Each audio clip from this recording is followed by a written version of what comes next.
Ikaw ba nagsulat nito? Naglagay? Bakit? Kasi kanina, may bumili. Pinagtawanan ako, mali-mali daw yung spelling ko. Kasi yung pronunciation, mali-mali daw. O, tignan mo to.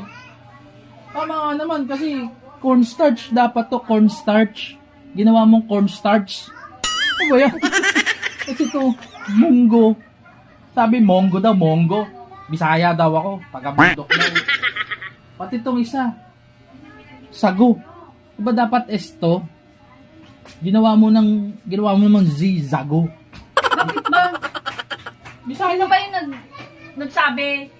yung bumili nga kanina. Wala silang pakialam, no? Yan ang gusto ko, yan ang trip ko eh. Bakit? Walang pakialamanan ng trip.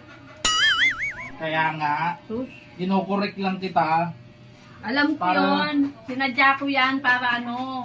Para ano, pagtawanan tayo. Sus, hindi naman.